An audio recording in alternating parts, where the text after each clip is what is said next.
sharp pointed leaf of a palm stung my face, but that was all. The girl led us steadily onward through the forest. "Stop!" she said once, and looked back. I turned my face in the direction from which we had come. A ray of light shone in the darkness, and quickly became ablaze. It was my house on fire. With the light of the fire came the sound of savage cries, the shouts of the men watching with poised spears about the burning house. In the dim light which the fire cast where we stood, I could make out the forms of my two companions. A black cloth bound around the girl's head hid her white hair. In the dark, her eyes, so blank in the daylight, glowed like two stars. She held her mother by the hand, and the older woman's other hand grasped mine. I looked at the girl and thought of Nydia leading the fugitives from out Pompeii to safety. Before the light of the fire had died, we were on our way again. It seemed to me as if we walked in the darkness of the forest for hours. But after a little we were following a beaten track. At times the girl told us to step over a tree fallen across the path, or warned us that we were to cross a stream. At last we came out on the hard sand of the ocean beach, and reached the water's edge. Freed from the forest's shade, the darkness was less dense. I could make out the surface of the water, and add on it a little weighsome dark object.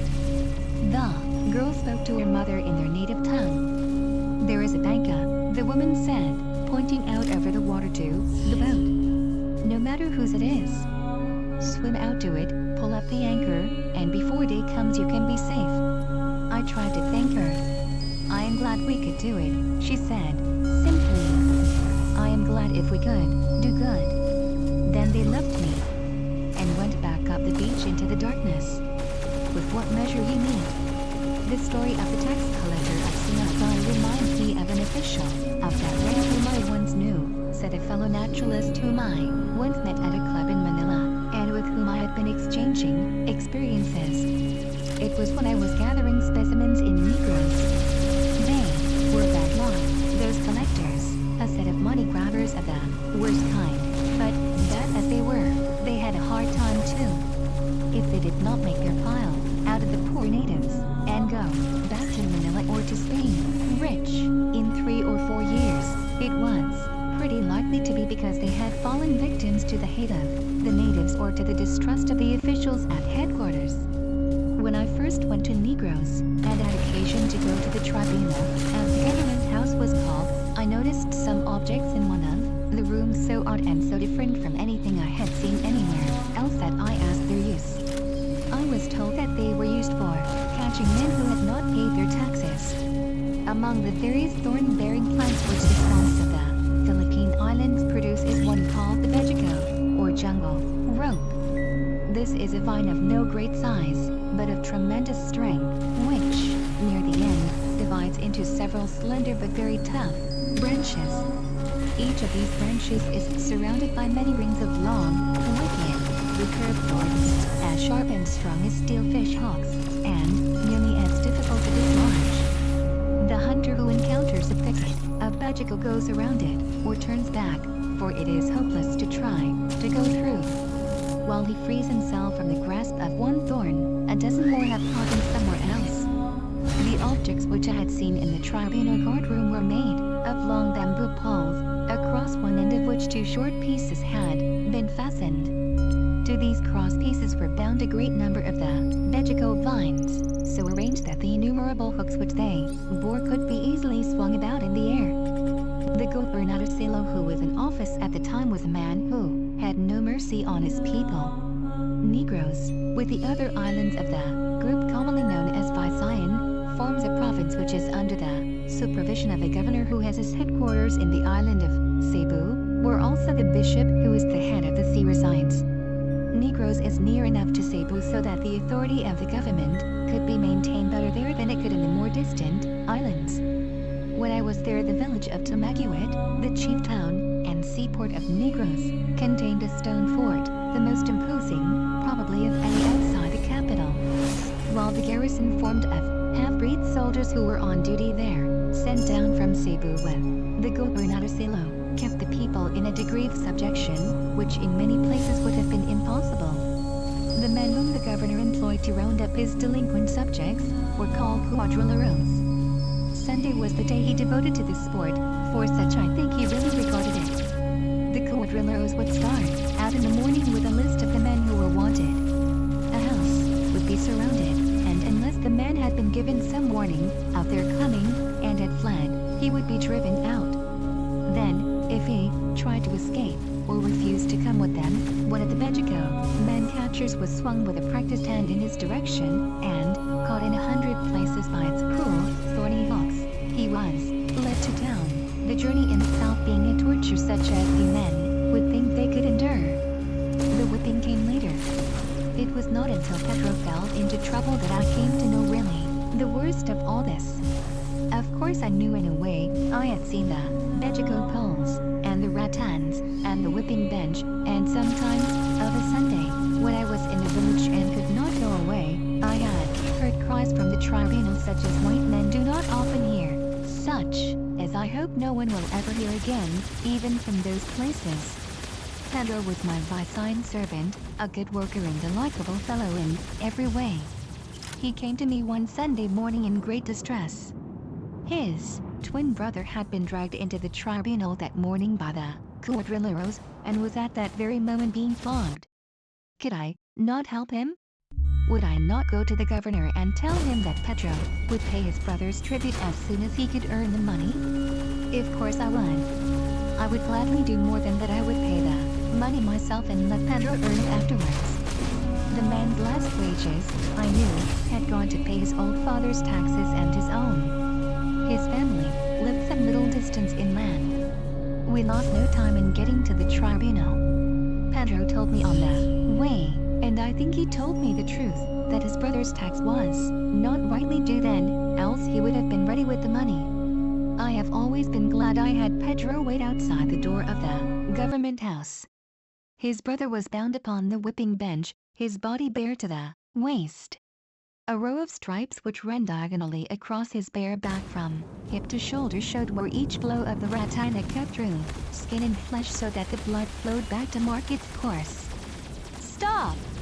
I cried, rushing forward to where the governor was standing. "Stop! I will pay this man's tax." "How much is it?" "Let him up. I'll pay for him." The governor looked at me a moment, and, excited as I was, I noticed that his face was set in an angry scowl. "He can't pay for him now," he said. "No one can pay for him now. I'll teach them," he added, a moment later. "See that?" Holding up his left arm, about the wrist of which I saw a handkerchief was bound, fresh stained with blood. "Go on," he cried to the man with the rod. At first I could not find out what had happened. Then a soldier told me. The man had been brought in like a snared animal, held by the jungle ropes, each thorn of which was agony.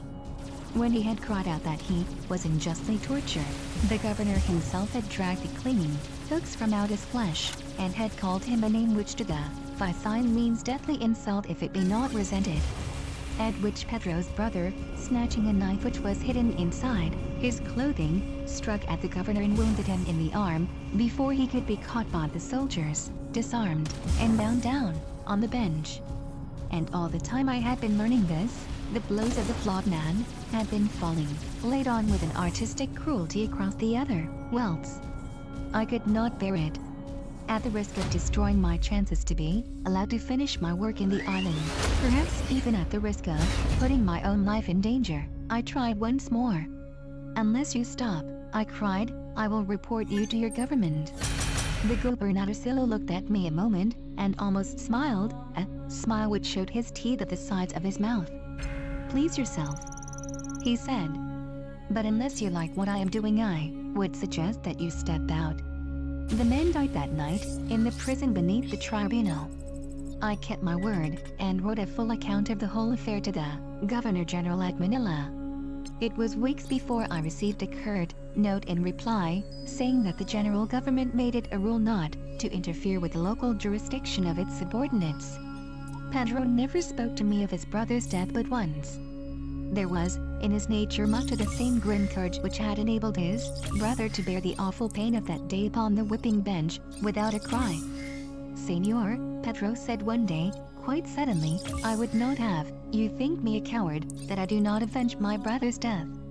I would have killed the governor at once, or now, or any day, openly, glad to have him know how and why, and glad to die for the deed. Only that now there is no one but me left to care for my old father. It is not that I am a coward, but that I wait. I expect that I should have thought myself in duty bound to expostulate with him upon harboring such a state of mind as that, regardless of what my own private opinion in the matter may have been, had it not been that before I could decide just what I wanted to say, a man had come to my house to tell me that the mail steamer from Manila, which came to the island only once in 2 months, was come in sight. The coming of that particular steamer was of special interest to me, as it was to bring me a stock of supplies. And Pedro and I went down to the dock at once. I remember that invoice in particular, because it brought me a supply of chloroform, a drug which I had been out of, and for which I was anxiously waiting. 2 months before, a native from far back in the forest had brought me a fine live ape. I could not keep him alive, that is not after I left the island, and I wanted his skin and skeleton for the museum, but I hated to mar the beauty of the specimen by a wound. That night, with Pedro's help, I put him quietly out of the way with the help of the chloroform. Afterwards, the thought came back to me that as we took away the cone and cotton, when I was sure the animal was dead, Pedro said, "Senor, how like a man he looks." Several weeks later, the residents of Tamaguit were thrown into intense if subdued excitement by the news that the Gobernador Silo was dead. Apparently, well, as usual the night before, he had been found dead in the high bed in the morning, in the room in the Gobierno in which he slept. If he had been killed on the street, or found, stabbed, or shot in his room, the commotion would not have been so great.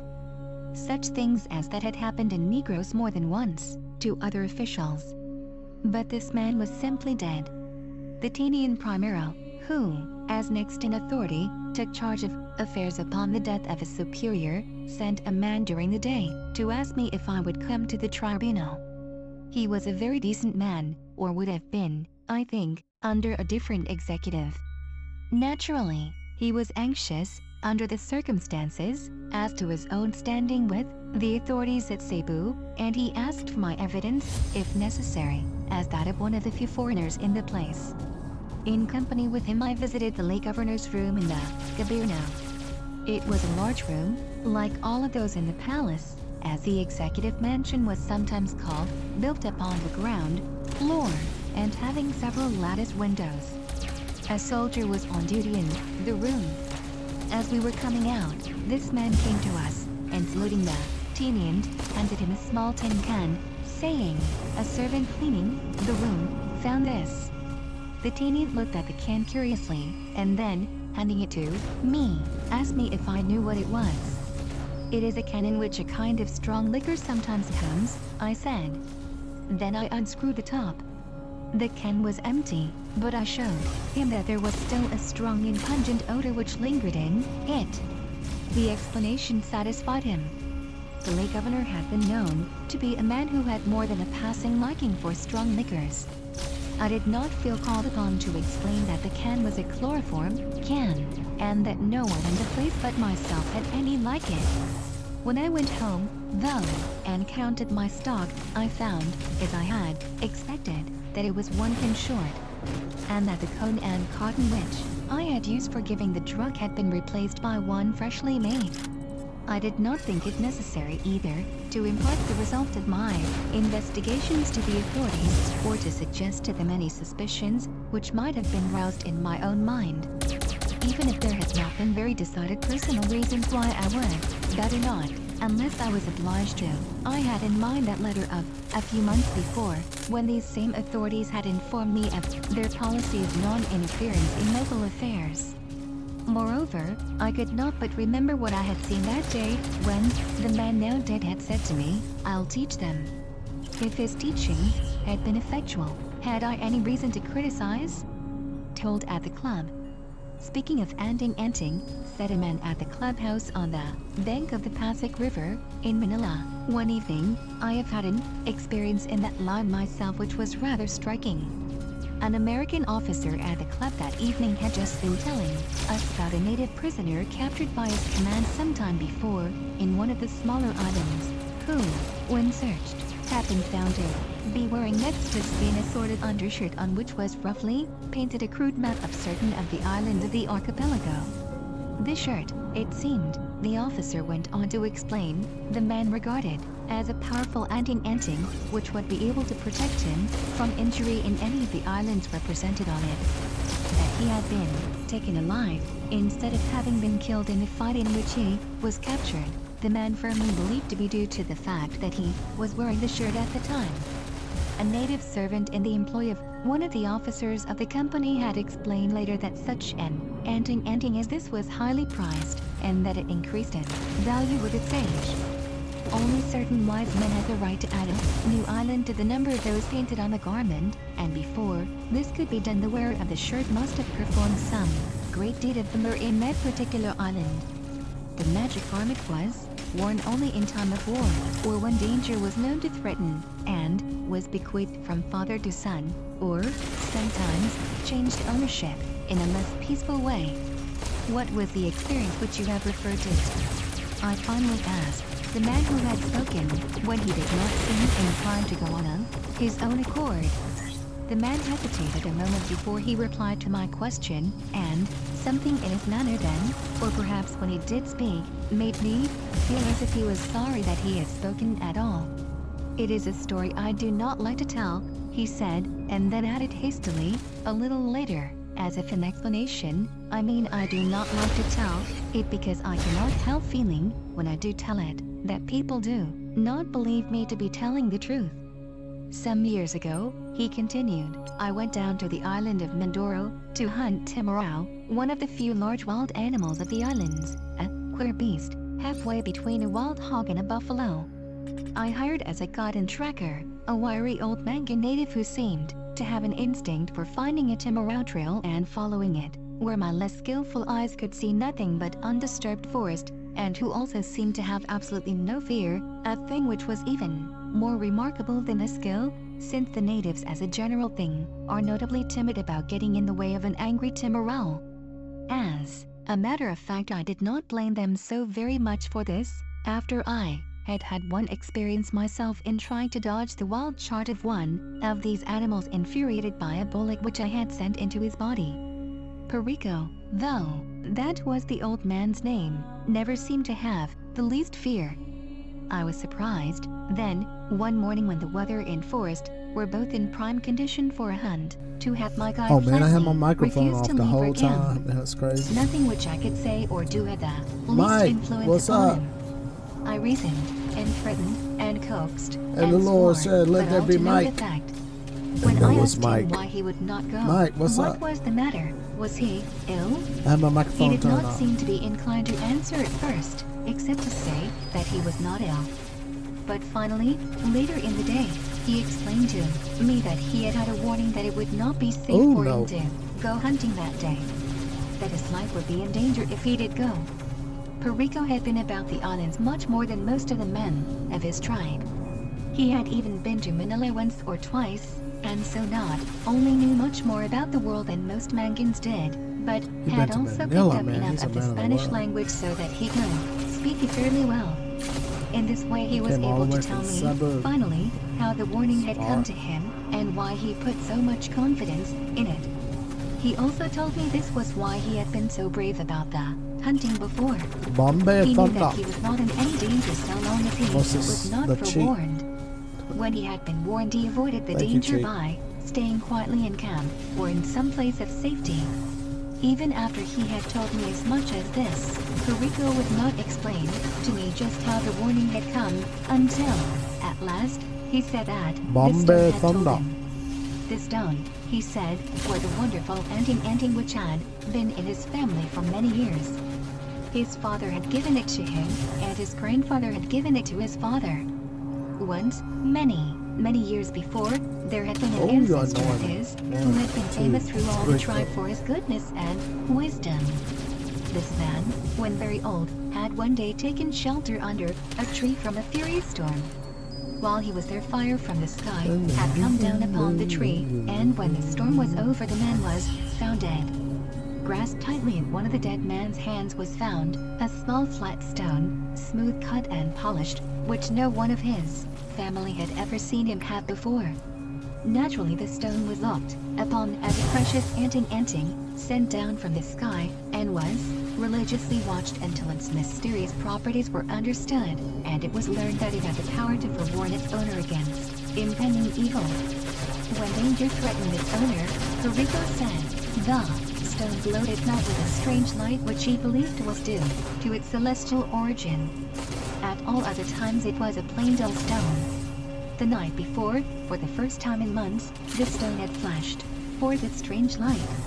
And as a result, its owner would do nothing which would place him in any danger which he could avoid. I thought of all the strange stories I had read and heard of meteors falling from the sky, and of phosphoric rocks, and of little-known chemical elements which were mysteriously sensitive to certain atmospheric conditions, and wondered if Pariko's stone could be any of these.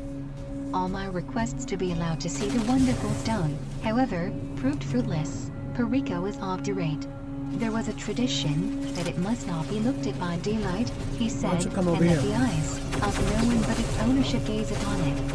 And so, for 8 beautiful days of magnificent hunting weather, that aggravating heathen stone kept us idle there in the midst of the Mindoro forest. I could not go alone, and Pariko simply would not go, so long as the stone glowed at night, as he informed me each morning it had done. It was in vain that I fretted, and offered him twice, and 4 times, and, finally, with a desire to see how much in earnest, the man really was, thunder. 10 times his regular wages if he would go with me, for just one hunt. He simply would not stir out of the camp, until, on the morning of the 9th day, he met me with a cheerful face, and said, "Senor, we will hunt today. The stone is black once more." And hunt we did, that day, and many more, for the stone remained accommodatingly dark after that, and we had good luck too. When I came back to Manila, I brought Pariko with me. He had begun to have serious trouble with one of his eyes, which threatened to render him unable to follow the work of hunting of which he was so fond. I tried to make him believe that this was a danger of which he claimed he had been warned by the stone, but he would not agree to this, saying that his anting always foretold only a violent death or some serious bodily injury.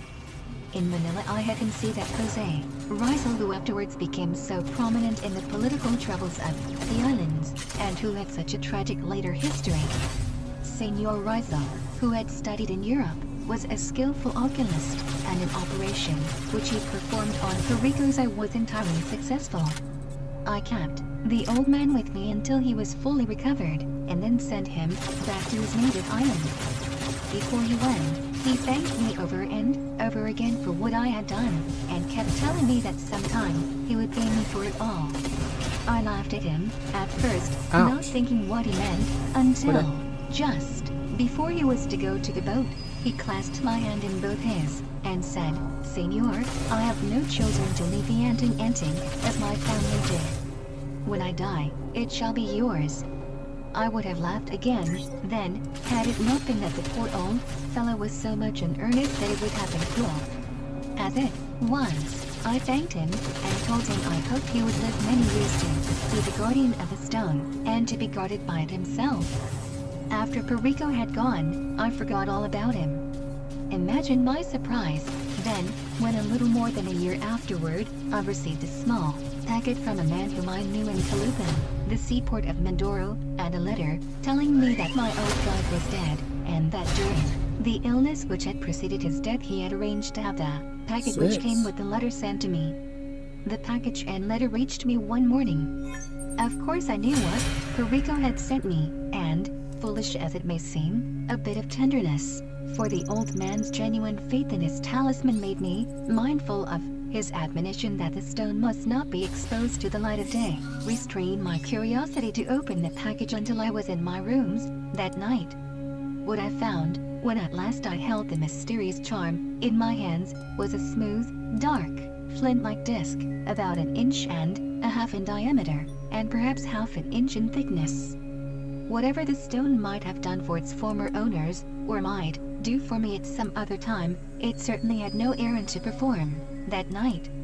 It was just a plain, dark stone, and no matter how long I looked at it, or in what position, it did not change its appearance. Finally, half provoked with myself at my thoughts, I put the stone into a little cabinet in which were other curious souvenirs of my travels in the islands, and forgot it. 2 years after that, it became necessary for me to go to Europe. I had taken passage on one of the regular steamers from Manila to Hong Kong, and was to reship from there.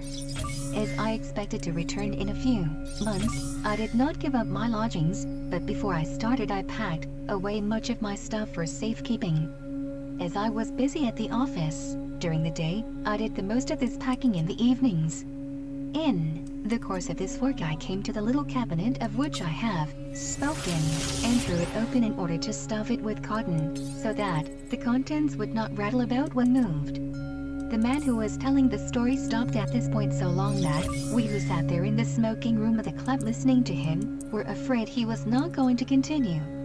At last he said, "This is the part of the story which I do not like to tell." On the black velvet lining of the cabinet, surrounded by the jumble of curios among which it had been tossed, lay old Perico stone, not the plain, dark stone which I had put there, but a faintly glowing circle of lustrous light. I shut the lid of the cabinet down, locked the box, and put the key in my pocket. But I did no more packing that night.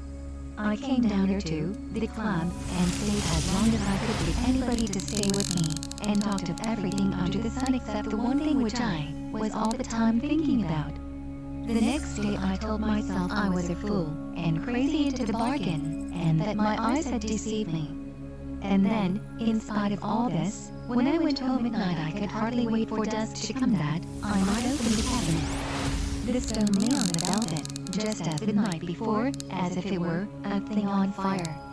I said to myself that I would have some common sense, and would exercise my willpower, and went on with my packing with furious energy.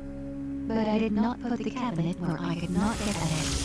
The boat for Hong Kong on which I had taken passage was to sail the next night. I finished my work, said goodbye to my acquaintances, and went on board. 15 minutes before the steamer sailed I had my luggage tumbled from her deck back onto the wharf, and came ashore, swearing at myself for a fool, and knowing that I would be well laughed at and quizzed for my fickleness by everyone who knew me. The man stopped again. After a little, one of the men who had been listening to him said, in a voice which sounded strangely softened, "I remember." That was the calling the name of the steamer, which brought to us all the recollection of one of the most awful sea tragedies of those terrible tropic waters, where sometimes sea and wine seem to be in league to buffet and destroy. "Yes," said the man who had told the story.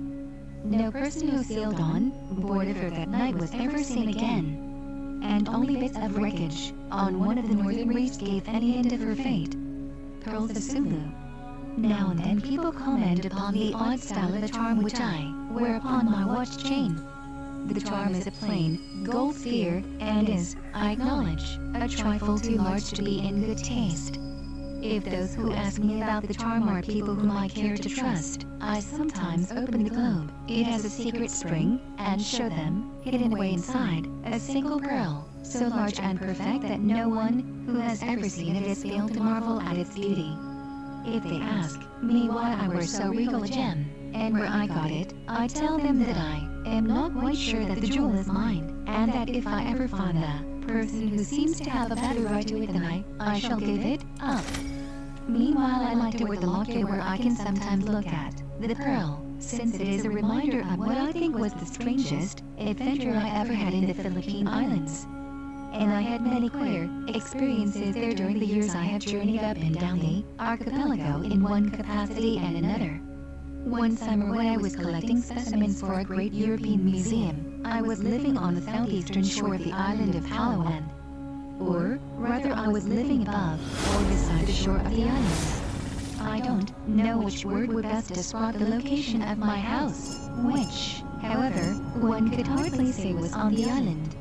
The Moros who live on that side of the island which is washed by the Zulu Sea, and who ostensibly depend upon pearl fishing for a living, and really live by their high-handed deeds of piracy against their neighbors and mainland in general, inhabit on houses which are built on south coasts driven into the sand at the edge of the sea. The walls of the houses are woven of bamboo, and the roofs are thatched, like those of nearly all the native habitations, but the location is unique. When the tide is high, the surface of the water, fortunately, the village is built over a sheltered bay, comes to within 2 feet beneath the floors of the houses, and the inhabitants throw ashore in cockle shell boats. When the tide is low, the foundation posts rise out of the mud and sand, and the people go and land on foot, dodging piles of seaweed and similar debris left by the receding waves. It was one of these houses that I hired, and in it set up my household belongings while I was at work in that part of Palawan. The location had many advantages, for at that time I was principally engaged in collecting corals, sponges, shellfish, and similar saltwater specimens. The natives brought me boatloads of such material, for once in their lives, at least, working for honest wages. I sorted over the stuff they bought on the platform built out in front of my house, and disposed of the mass of refuse in the easiest way imaginable, merely by shoving it off the edge of the platform into the water, where the tide washed it out to sea. Then too, this keeping house over the water brought at last relief from the invasion of one's home by snakes, rats, ants, and all the vermin of that kind which makes Philippine housekeeping on the land a burden to the flesh. While I did not foresee at first that the very water which protected me from these dangers might make possible the secret incursions of larger creatures. The disadvantage of the semi-marine style of architecture, as I looked at it, was that some night a big tidal wave might come along, chasing a frolicsome earthquake, and burying my house and myself along with it, leave us hanging high and dry in the tops of some clump of palm trees half a dozen miles inland. So far as the Moros were concerned, I got along all right with them. They knew, in the first place, that I had the authority of the Spanish government to do about what I chose in Palawan, and although they cared not one ripple of the Zulu Sea for the authority of Spain, when it could not be enforced by force of arms, they did respect my arsenal of weapons and the skill with which I one day shot down a crazy insane of their tribe who had started to run amok, and, by the shot, saved the lives of no one knew how many of them. This, and my doctoring back to help two of their number who were ill, made us very good friends, and I could not have asked for more willing helpers, or more able, especially Fulgencio. It was not for many weeks after I had left Palawan for good that I came to understand that Fulgencio may have had a double reason for his willingness, which at the time I little suspected. I remember very well the first time I saw the fellow. It was the day of the Macasla festival. Up to that time I had found no Moro who would work steadily as my helper. Whatever men I hired, although satisfactory while they were, would eventually have something else to do, either pearl fishing, or hunting, or long trips seaward in their boas, they said for fishing, but I thought, and found later I had thought rightly, for robbery. Even Fulgencio used to claim time, now and then, when he said the conditions of the water and weather were favorable for finding pearl oysters, to go and dive for those lottery ticket like £5. To tell the truth, I did not blame the men so very much for turning pirates, after I came really to understand the conditions connected with the pearl fisheries. The pearl oysters live at the bottom of such deep water, and are so hard to get, that I have often seen a man come up from his search for them with blood running from his ears and nose, the result of staying down so long. Of course, such things as diver suits and air pumps were unknown there. The men stripped their slim, brown bodies naked, and went over the side of the boat with no apparatus except their 2 hands and a sharp knife to use against the sharks. Sometimes the men never came back, and then we knew the knives had not been quick enough. Fulgencio had a row of scars on one leg, where a shark had bitten him years before, which made the leg look as if it had been between the bars of a giant curling iron. Then, after the forces of nature had been overcome, as if they alone were not bad enough, the representatives of the government, the gobernador, had to be reckoned with. And he was worse than all the rest. The pearl fisheries of Palawan were the property of the Sultan of Sulu. At least up to that time the monarch had been able to maintain an ownership in them which allowed him to claim all of the pearls above a certain size. All that the divers got for their risk and labor were the small pearls and the shells. Fortunately for them, most of the shells had a market value for cutting into cameos and for inlay work, and the Chinese dealers who came to Palawan bought them, as well as the pearls. It was the business of the gobernador to watch the divers and take from them all the pearls large enough to become the perquisite of the Sultan. The men were allowed to go out to the water over the oyster beds only on certain days, and then the Sultan's representative went with them and sat in his boat to keep watch that no shells were opened there. After the boats had returned to the land, every oyster shell was opened under his watchful eye, and every large pearl was claimed. Of course, it was only rarely that an oyster held a pearl, more rarely still that the gem was a large one. When they did find a big one, it always made me feel sorry to see the poor fellow, who had worked so hard for it, have to give the prize up to go, no doubt, to deck some one of the 400 wives of the ruler who lived across the Sulu Sea. Fulgencio was one of the best of the divers. It was at the Macasla festival, as I have said, that I first noticed him. For a month the natives had talked about Macasla, and this, with what I had heard about it before, made me anxious to see the performance. So far as I knew, I was the first American who had ever had the opportunity. It is only rarely that the festival can be kept, because its success depends upon the possession by the natives of the berries of a certain shrub, which must be in just such a stage of ripeness to have the requisite power. The plant on which the berries grow is not at all common. In this case, it was necessary to send a long way into a distant part of the island to get the berries. The Macasla festival is really a great fishing expedition, in which every man, woman and child who lives near the village where it is held takes part. The berries are the essential element in a great mass, composed of various ingredients mixed together. Just the same as a bit of yeast put into a pan of bread leavens the whole lot. One very old man was said to be the only person near there who understood just how to make the mixture. A large log which had been hollowed out and used at one time for a canoe was utilized as a trough to make the mixture in.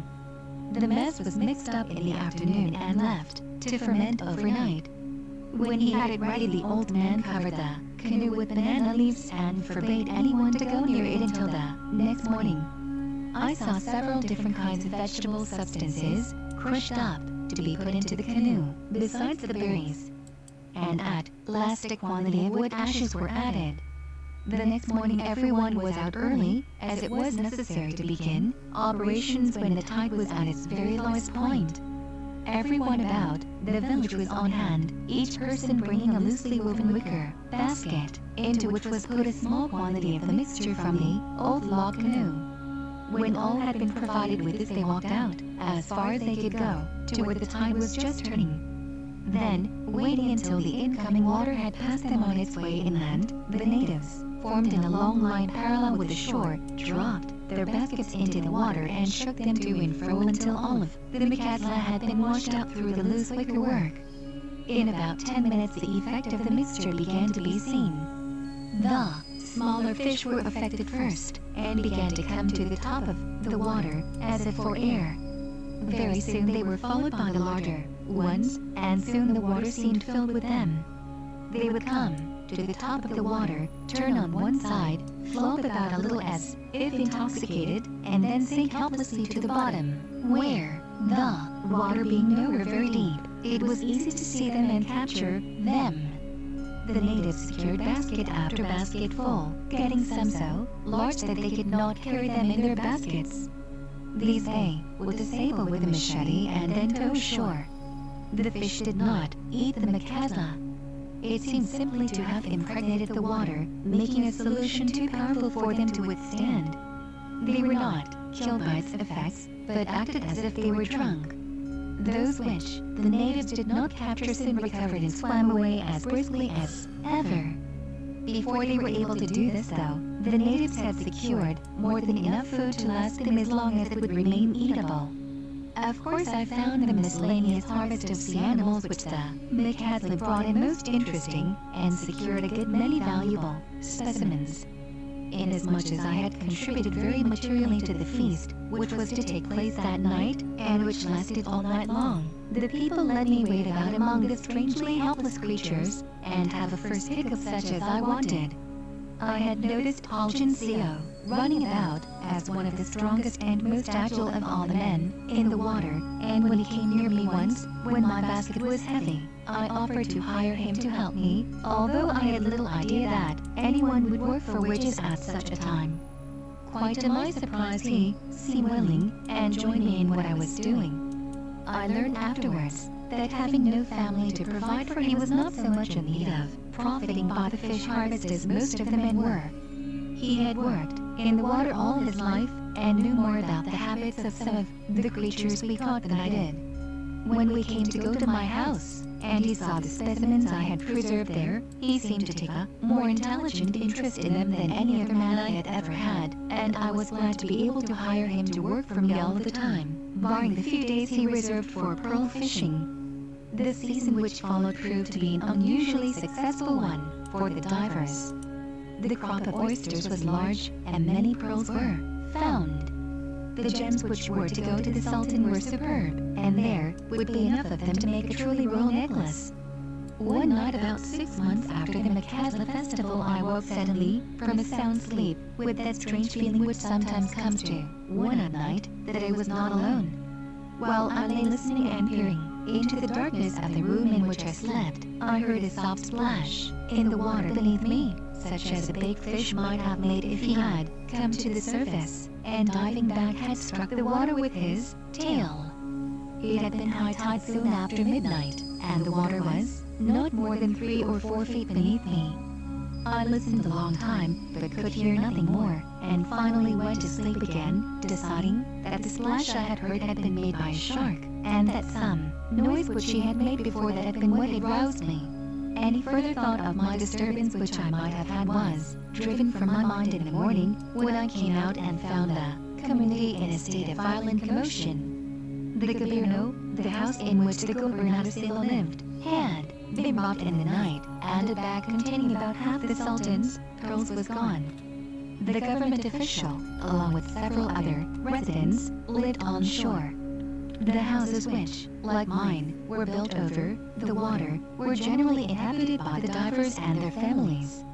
The voice of the Gobernador was not the only one raised in lamentation that morning by any means, for he had very promptly begun a search for the missing jewels by beating his servants and everyone connected with the official residence within an inch of their lives. When this did not produce the pearls, he extended the process to such other unfortunate residents of the town as fell under his suspicion. I really think the only thing which kept him from killing a few of the wretches was the fear that he might by some chance include the thief in the number, and thus destroy all hope of getting back the stolen gems. No man, woman, or child was allowed to leave the village, and so thorough was the system by which one of those deputy tax collectors kept track of his people, that he knew everyone by name, and knew just where each one should be found. His superiors required a certain sum of money from each tax collector. They did not care in the smallest degree where or how he got the money, but a certain amount he must turn in at stated times, or else be put in prison and have other unpleasant things done to him. So it stood the Gobernador in good stead to know who his people were, and where they were, and how much each person could be made to pay. As soon as his arm was rested from the beating he had given the suspected natives, the official began a personal search of each house in the village. The native houses are so simple, and their stock of furniture so small, that it was no great task to make a thorough inspection of the entire place. What little furniture each house had was outside of it when the examination of that house was completed. It was fortunate for the people who lived in the houses built over the water that their homes were visited at low tide, for in the state of the examiner's temper when he visited them, I think their effects would have gone out into the sea just as quickly if they went out on to the sand. Even my house came under the terms of the Universal Edict, although my things were not used so harshly as were those of the natives, which was fortunate for me, for I had hundreds of specimens packed and many more ready to pack, which I should have been very sorry, indeed, to have had dumped out of doors. My relations with the governor had always been pleasant. He really was quite as good a man as anyone in his place could be expected to be. We had gotten along very well together, and I was glad now that this was so. When he came to my house, he contented himself with looking through the part of the building where the native servant who cooked for me worked and lived. Fulgencio slept at home and spent only the daytime at my house. The search of that part of the establishment over, the worried official sat down in my workroom to rest for a few minutes, cool himself off, and bewailed the fate which had brought him such ill luck. Fulgencio, who was washing sponges on the platform outside, had for this reason not been at his brother's house, where he slept, when that domicile was searched, was called in, and while his official master rested, was made to strip himself stark naked, and turn his few slight garments, the clothing of the Moro is always an uncertain quantity, inside out to show that nothing was hidden therein. Knowing the place so well as I did, and the means at the command of the Gobernador, I could not for the life of me see how anyone who had stolen the pearls could keep them, or hide them, for that matter, unless they had been thrown back into the sea again. So far as the governor himself was concerned, he would not suffer from the loss. The yearly crop of pearls was not like the money tax, a stated sum, nor could the Sultan enforce his claims as did the Spanish government. His title to the fisheries was too slight for it to be policy for him to make trouble. Besides that, Sulu was so far away that its ruler might never hear that this year's crop had been larger than usual. Not all the gems had been taken. The governor could turn over what had been left him, and it was not at all likely that any questions would be asked. In fact, if it had not been for his evident concern, which I did not believe him clever enough to have simulated, I would almost have believed he had stolen the pearls himself. He certainly was indefatigable in his attempts to find the missing property.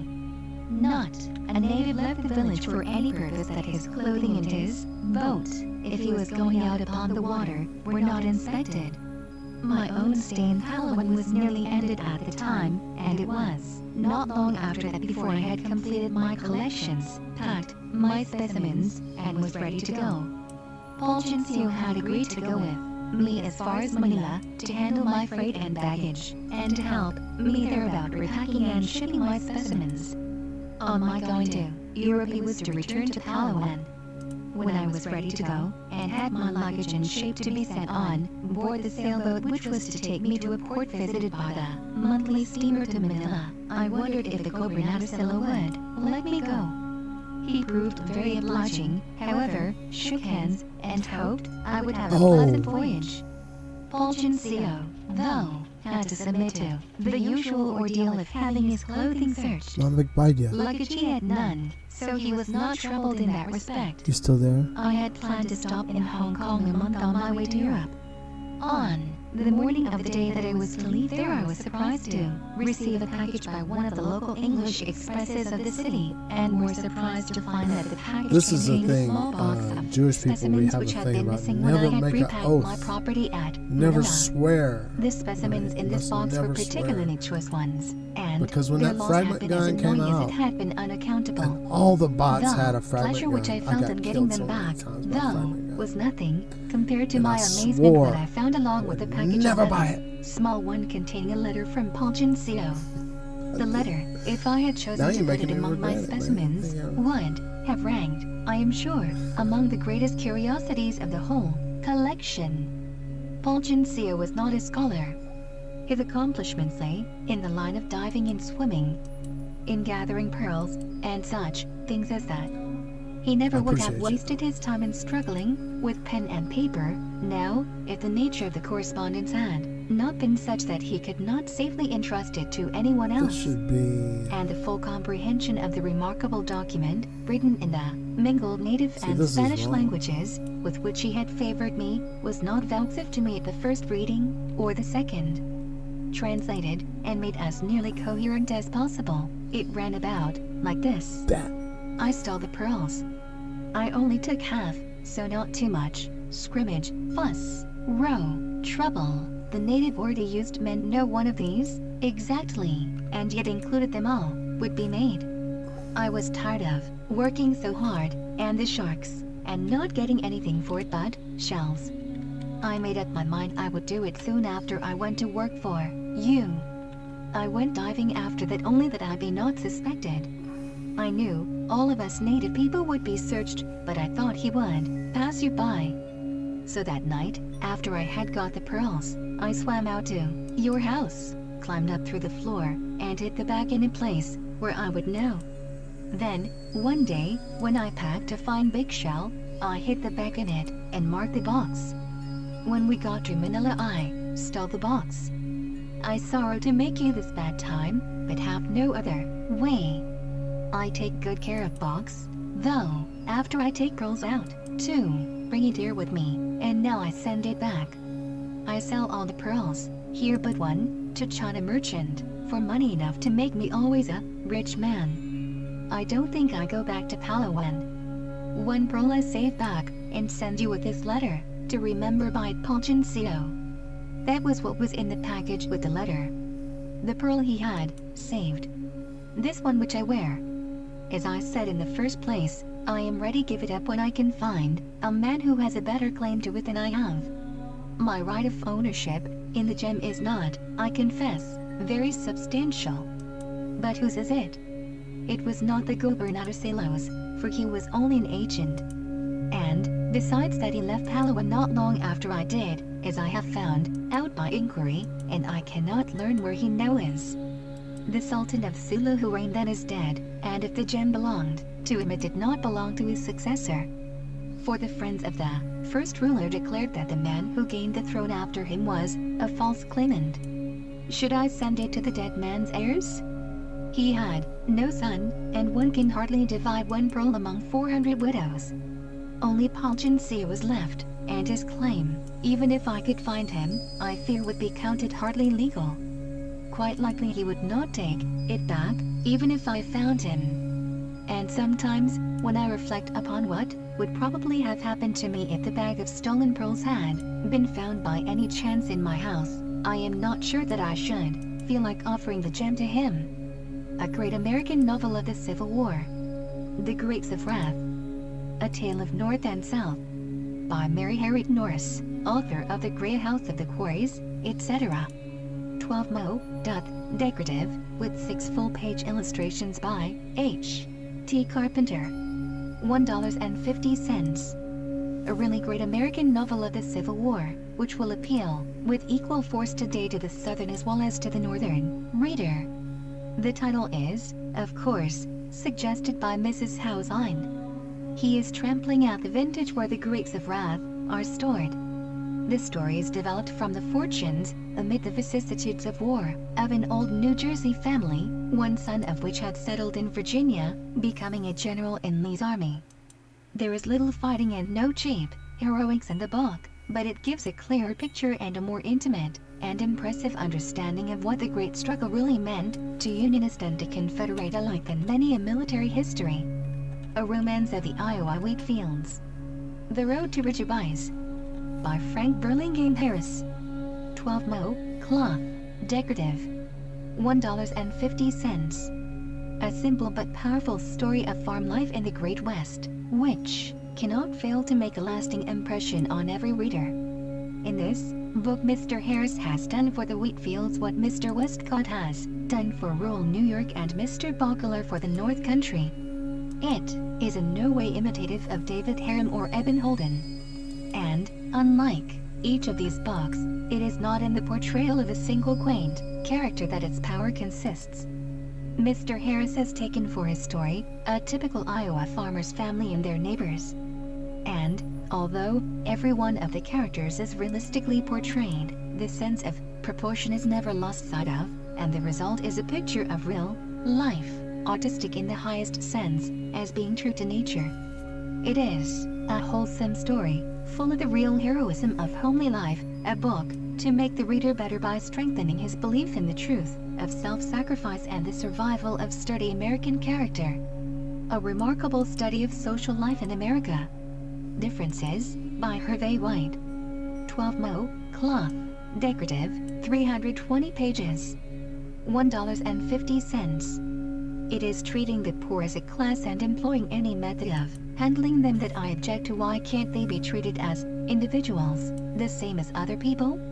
What would the rich think of my impertinence if I went about the world treating them in a peculiar manner, as if they were not real people at all, but only the rich, in my knowledge? Hester Carr, Indifferences. Difference is an extraordinary book. The labor question is its primary concern, and the caste barrier which modern conditions have erected between the man who works and the man who merely lives. This is no new theme, yet Differences is new, and its place in thoughtful literature awaits it. The only argument presented by Mr. White is contained in the picture he spreads before us. It is real, and set out with bold, firm strokes, and there is no attempt to be merely artistic. Genevieve Redcliffe, the rich society girl, who goes to work charity with the poor, and John Wade, the workman, whose situation involves all the tragedy of metropolitan poverty, are human, if they be not typical. They embody the differences, and if they do not point the way to equality, it is because American civilization is not yet right for them. Withal, the book is not a tract. It is worth 1,000 such. Informed throughout with a tender simplicity, a sense of the beauty of common things, and a sincerity that brooks no question, it carries equal appeal to the student of economics and to the lover of human feeling. Philadelphia, North American. There is no end of philosophy in books about the poor, and how to reach them and send rays of sunshine into their world. But few books get at the real differences that exist between the wealthy classes and the poorest. As Mr. Hervey White, Difference is vitally interesting, both as a story and as a moral lesson. It is written with wholesome enthusiasm and an intelligent survey of real facts. Boston Herald. The method employed by Mr. Hervey White in Differences is not like that of any author I have ever read in the English language. It resembles strongly the work of the best Russian novelists, it seems to me, and particularly that of Dostoevsky, and yet it is in no sense an imitation of those writers. It is apparently like them merely because the author's motives and ways of thought and observation are like them. I have never before read any such treatment in the English language of the life and thought of laboring people. Joseph Edgar Chamberlain, in Boston Transcript. A powerful realistic novel of American life. Quicksand, by Hervey White. 12 Mo, cloth, decorative, 328 pages.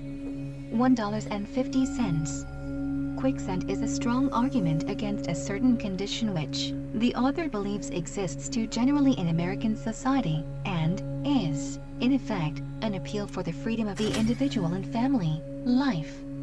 It is a powerful tragedy, developing very naturally out of the effects of the interference of parents in the lives of their children, and of brothers and sisters in the affairs of each other. It becomes, therefore, not only the story of an individual, but the life's history of an entire family, the members of which are portrayed with astonishing vividness and realism. The hero of the book also illustrates, in his sufferings and failures, the unfortunate effects of a too narrow orthodoxy in religion, coupled with his family's interference with his growth out of this environment. Offsetting the tragedy of this story is Hiram, the hired man of the family in its earlier New England days, in whom, particularly, the reader's interest will center. Patient, kindly, faithful, and uncomplaining, he is indeed the real hero of the tale, the only one free from the unfortunate environments of the other characters, yet forced indirectly to suffer also because of them. It is the everyday life of the everyday family that is drawn. And this fact, together with the boldness and fidelity of the drawing, gives the story its power and impressiveness. Hervé Watt is the most forceful writer who has appeared in America for a long generation. Chicago Evening Post. We cannot remember another book in which lives, thoughts, emotions, songs, and principles of action have been analyzed with such convincing power. Mr. Hervé Watt has great literary skill. He has here made his mark, and he has come to stay. He is the American George Kissing, and as such someday he will have to be taken into account. Boston Herald. It should ensure Mr. Watt a permanent place in the critical regard of his fellow countrymen. Few characters as strong as that of Elizabeth Hinckley have ever been drawn by an American author, and she will remain in the mind of the most assiduous novel reader, secure of a place far above that held by most of the puny creations of the day. Chicago Tribune. It is broad of enduring qualities. Few novels are so sustained on an elevated plane of interest. Philadelphia, Item. It is a novel that takes hold of one, and is not the sort of book that, once begun, can be laid down without being finished. Indianapolis News. Two notable novels by Emma Rainer. Visiting the Sin, A Tale of Mountain Life in Kentucky and Tennessee. 12 Mo, cloth, with cover designed by T.W. Ball, 448 pages. $1.50. The struggle between the heroine's love and her determination to visit the sin upon the son of the supposed murderer of her father forms the basis of the story. All of the characters are vividly drawn, and the action of the story is wonderfully dramatic and lifelike. The period is about 1875. A powerful, well-sustained story, the interest in which does not flag from the first chapter to the last. Philadelphia, North American. Unusually powerful. The dramatic plot is intricate, but not obscure. The Congregationalist. A graphic and readable piece of fiction, which will stand with the best of its time concerning humble American characters. Providence Journal. Far ahead of most of these latter-day Southern novels. Southern Star. The people in the story are persistently real. Christian Advocate. Free to Serve, A Tale of Colonial New York. 12 Mo, cloth, with a cover designed by Maxfield Parrish, 434 pages. $1.50. One of the very best stories of the colonial period yet written. Philadelphia Bulletin. We have here a thoroughgoing romance of American life in the first days of the 18th century. It is a story written for the story's sake, and right well written too. Indians, Dutch, Frenchmen, Puritans, all play a part. The scenes are vivid, the incidents novel, and many. The Independent. The writing is cleverly done, and the old-fashioned atmosphere of old Knickerbocker days is reproduced with such a touch of verity as to seem an actual chronicle recorded by one who lived in those days. Saturday Evening Post, Philadelphia. The supreme test of a long book is the reading of it, and, when one reaches the end of Free to Serve, he acknowledges freely that it is the best book that he has taken up for a long time. Boston Herald. An Irish love story of 1848, Mononia. By Justin McCarthy, Northern Mariana Islands. Author of A History of Our Own Times, Dear Lady Disdain, etc. 12 Mo, green cloth and gold. $1.50. Mr. McCarthy has written several successful novels, but none, perhaps, will have greater interest for his American readers than this volume, in which he writes reminiscently of the Ireland of his youth and the stirring events which marked that period. It is preeminently an old-fashioned novel, befitting the times which it describes. Alright, so we finished this book. Can't believe Gutenberg spent all that time to check that advertising that's out of date on the end of it. Proofread it.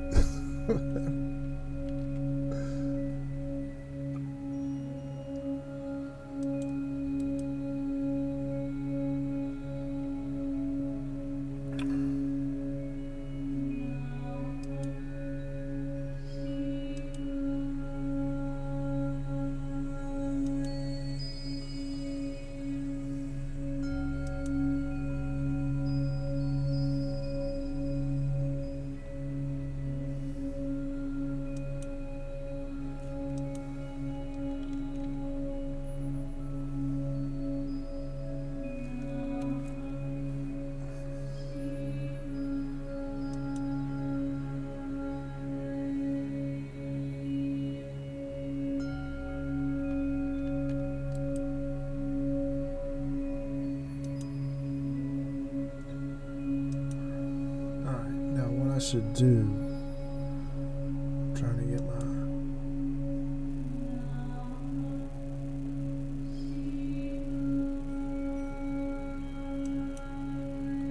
I'm trying to get my life together.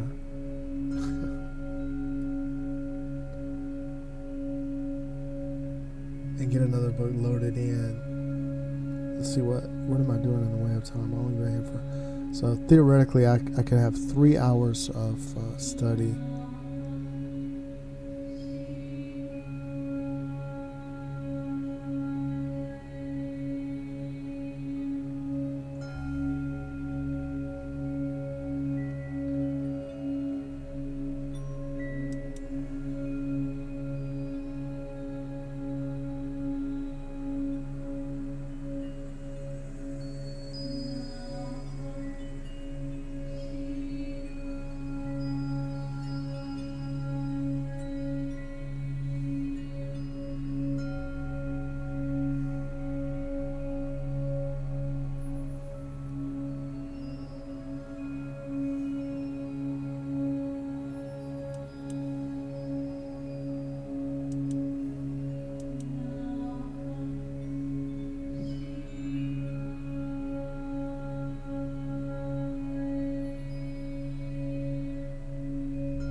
Bamboo Tales by Ira L. Reeves.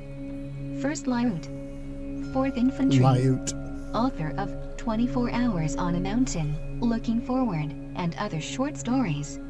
Illustrations by J. Alexander McKay. Press of Hudson Kimberly Publishing Company, Kansas City, USA. Copyright 1900, Hudson Kimberly Publishing Company, Kansas City, Missouri. Respectfully dedicated to the first man up San Juan Hill. Contents: How the Spaniards Campaigned in Luzon 7, Cougar Daily 19, A Dying Spaniard's Request 31, Bonito 38, The Army Mule 65, Comedy and Carnage 67, How I Saw Aguinaldo 79, What the Wounded Say and Do 92, The Flight of Father Time 101, Camp Alarms 106, An Encounter with Balaman 124, Carball Bill 135, Paterno, The Disgraced Mascot 158. How the Spaniards Campaigned in Luzon. A translation from a Spanish officer's diary found at San Fernando de Pampanga, Luzon, by an American officer. It happened that we left such a hidden retirement and we went into Tal. We employed more than a whole day on the road, more than half of which we passed in a lagoon with water up to our waists. We arrived on the 7th. After 6 days of rest, on guard every other day, we embarked the 13th for Paranak, where we arrived the 14th in the morning, and on the following day we left with rations of sea biscuit for 3 days, and at the end of the day we arrived at the camp of St. Nicholas, where we found in camp the Division La Chamber, which we joined. On the 18th we set out with a convoy for Salatrin, and after passing a whole day in the water, we had to halt, because neither the darkness of the night permitted us to go any further, nor did the fire of the enemy permit us to follow the road. Next morning at dawn we took up the march, arriving at 9:30. We sent away the convoy, and at 1 p.m., after having eaten our ration of rice and ham, we started out again for camp, arriving at 8 p.m. with some firing. The 23rd we set out on the same road toward Imus, which fell after an hour firing with innumerable loss. Imus was then the center of the insurrection. The general colonel, who was not yet wearing his insignia, died.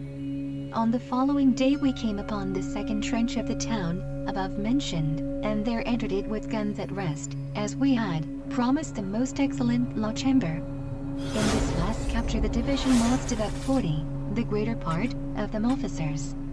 Until now the officers coming from the Balearic Islands have received no news, but some of the men have.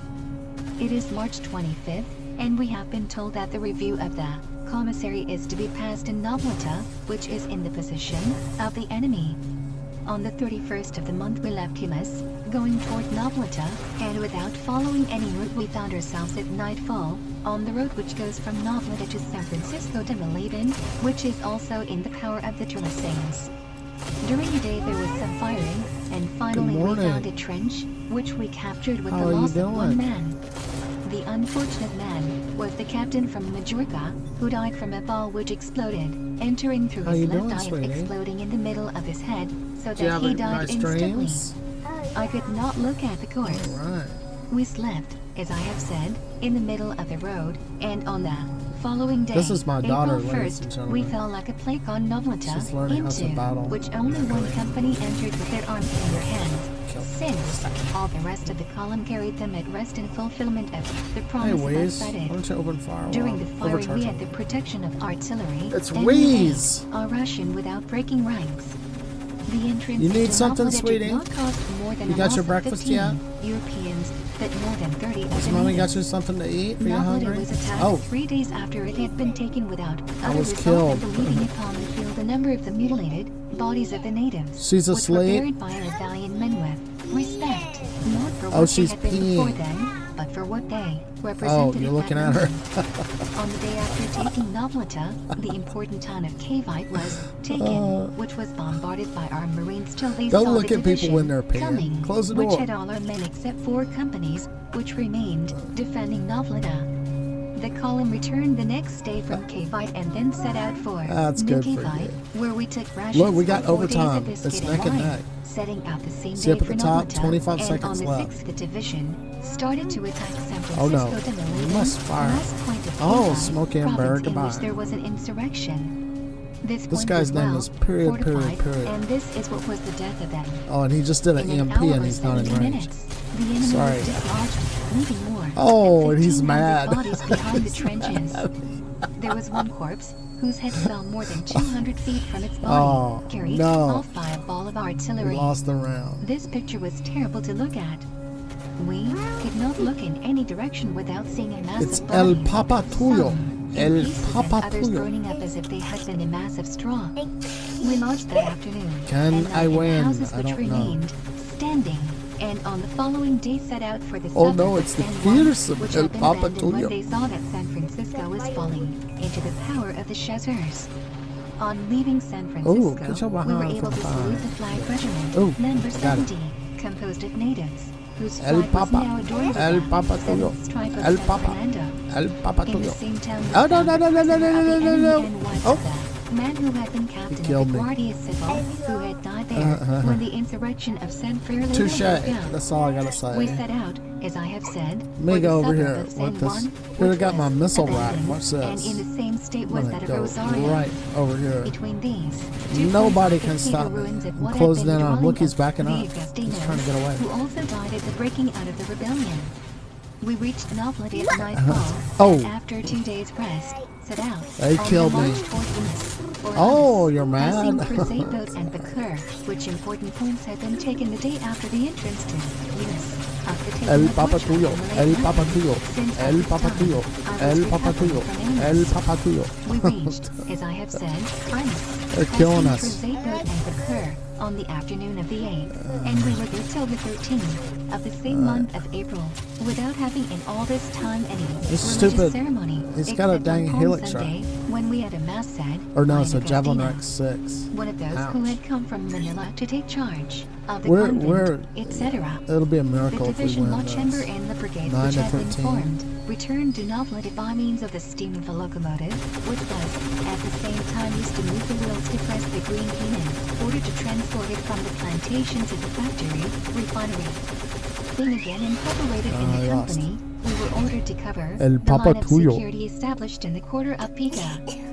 from which we were relieved on the I don't know 17th what of May, birthday of His I like to Majesty the King, Alfonso XIII, and day also on which tried ended the to term help us. of indulgence, pardon, granted by the most What? excellent Primo de Ribera. We were in Feinanen from the 17th to the 29th, when, the brigade having been organized, it was divided into 3 columns. The second column set out for Banadero Are you on the hungry? 29th, waiting there till the following day, Oh, don't- when the aforesaid Put your clothes column, back. having been Oh. joined by another, which came by the way of Mount Sembai, and by another small force which had come from Bahuyangan. All these forces having been joined together, they fell at the same time upon the ruins of Talisay, which had been taken from the insurgents last October, and later they had taken possession again of its ruins. On the evening of the 30th we received orders not to set out again until further orders, and on the 31st we came upon the trench destined for the 3rd column, which did not arrive in time. And the 2nd column, which was on the left, and in which I was, I'm moved gonna end forward this more stream than it because ought to I'm have gonna go done make sure by that reason she's of got her not breakfast being before she able to gets attack hungry. in front. I'm not And sure seeking the if, right side or Lorna's getting flank, it yet, we so fell upon the I'm gonna enemy go take care without of giving that them time situation. to defend themselves in the least, so that there was not more than 1 killed and 1 slightly wounded. We then united on the same ground with the 1st and 2nd columns. The 1st had been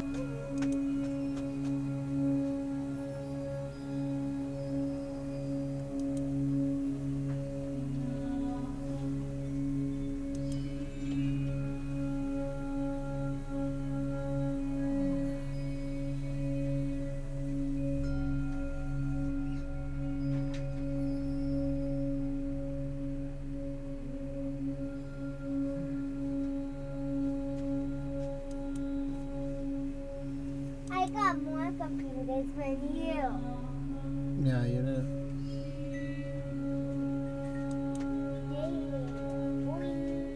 Mm.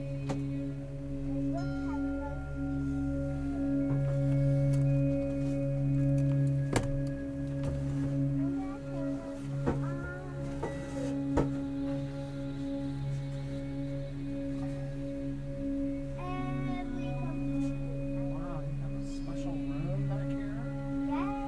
Really cool.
got this giraffe DNA. There you go. Okay, I got this fly DNA.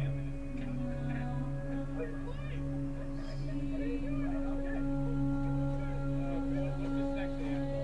Okay, we got this volcano DNA.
first had been reinforced at Kale by a section of volunteers from Albi, who are very conversant with the territory, because they are natives of this district. The second column entered Talisay without firing a shot. The flag in, the trench was set up by the second lieutenant of the 2nd Company, of the 13th, Don Carlos Gonzalez Lara, who was orphan on his father's side. For his father had been killed by the insurgents, because they had demanded from him 1,000 pesos, and he replied that he did not have them there. And then they cut his throat.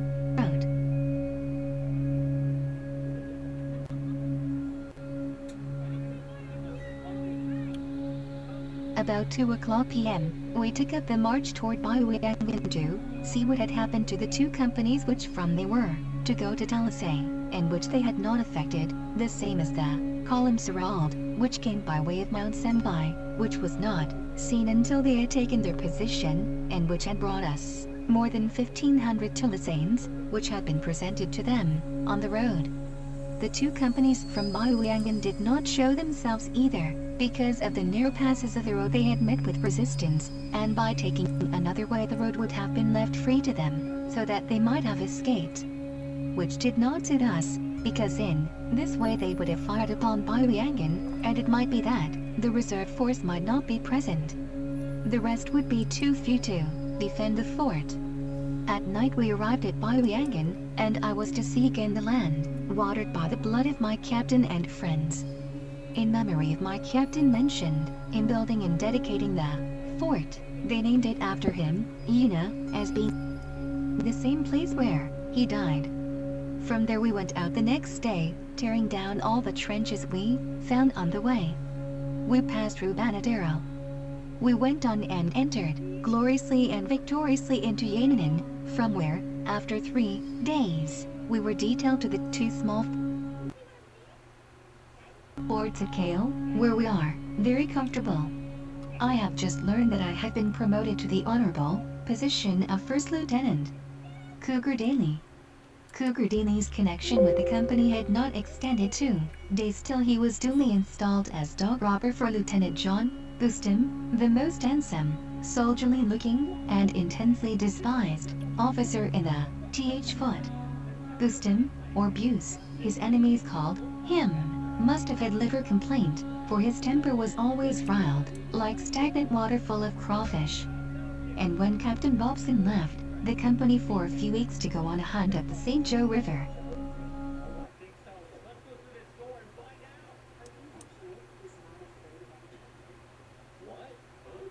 the non-coms resigned in a body, every man of them, so hot did he make it for them during that brief period.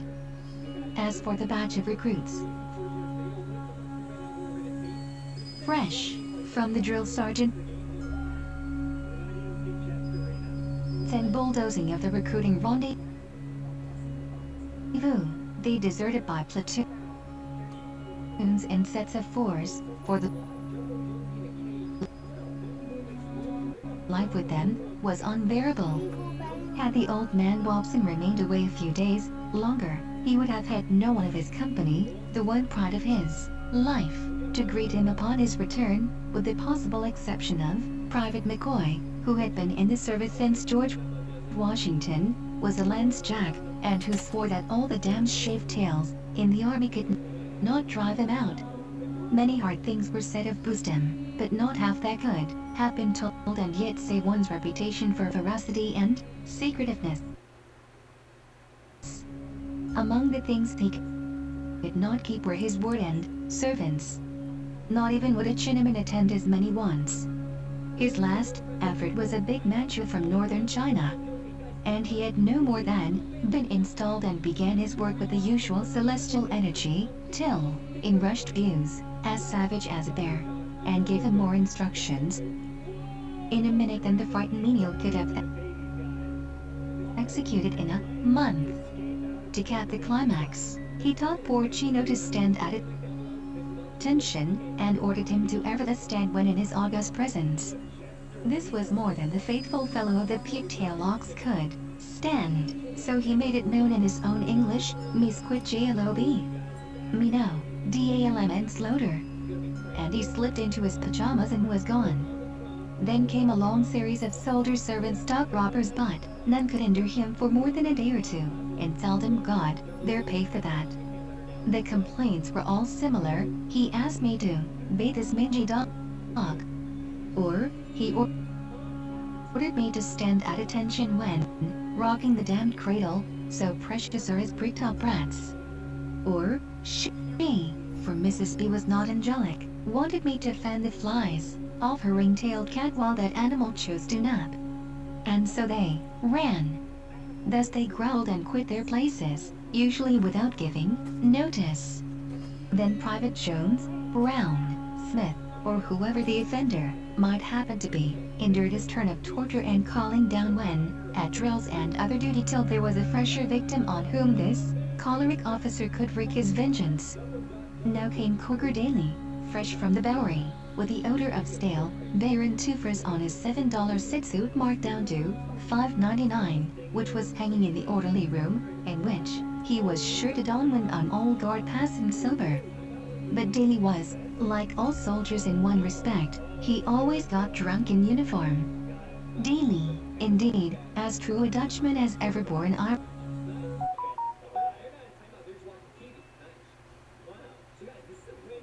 Irish name. Daly, he of the ingrowing face. Kidney Foot Daly.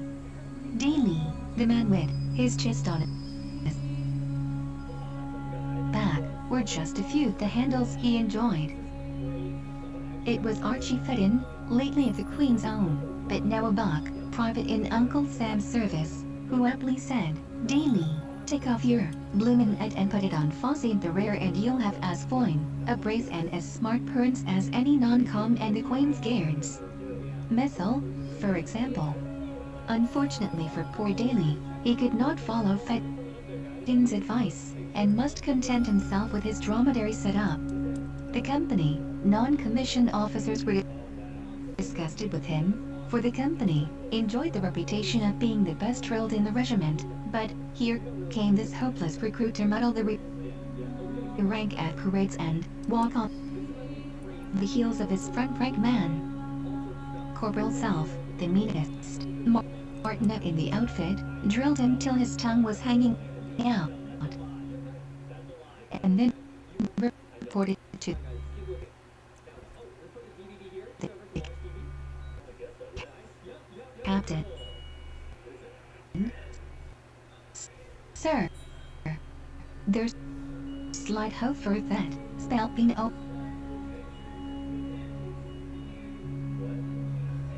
we recruit daily for TH more sign-up exercise. I give MTH bigger TH lump on his schlepping shoulders. Daly, the newest recruit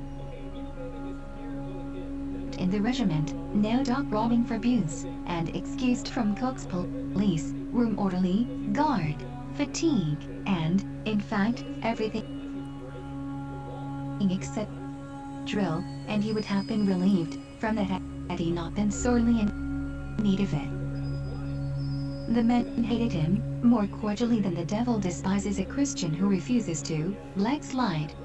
A man with the slightest hint of spirit would have resented their insults, heaped so lavishly infrequently, but he was as impervious to the names, epithets, groaning, and swearing as a duck's back is to water. Rising in the morning long before reveille, he noiselessly slipped out of the barracks, always carrying his shoes in his hand till away from the quarters, and then went to Booston's house and began his day's work by building fires, preparing the bath, and assisting in the cuisine. He never ate his meals with the company, always served himself in the kitchen or backyard of his master. Master? Yes. For a more menial slave was never sold from the block. When nothing else to engage him, he had his orders to take the Midgey dog out for a walk, and what a dog! What breed? Just dog, the yellow kind. His comrades always spoke of these walks as 2 curs out for a constitutional. But that same dog was Daly's only friend, and he, no doubt, enjoyed his society. Then came the Great Railroad Strike and the tie-up of the mills. The regiment was ordered out to open up the roads. To everybody's delight, Ustam remained behind to take care of the post. But a greater delight was when Daly asked to go with his company in the field, for now he would get more than his share of duty to make good the work thrown on his comrades while he was excused from everything. The non-coms were laying for him. When it came to choosing tent mates, Daly was left a widow, for even Rasmussen the Swede met under Sweet, the worst reprobate that ever wore a uniform, refused to pair with him. So he hied himself to the nearest escort wagon and slept under it. They marched past miles of obstructed railroad track to Patterson, where the switches were crammed full of freight cars and killed engines. The work of clearing the tracks went on for many days, till finally they were cleared, and a train made up to take the first mail through that had passed since the strike began. Soldiers were everywhere, on the tops of cars, on the platforms,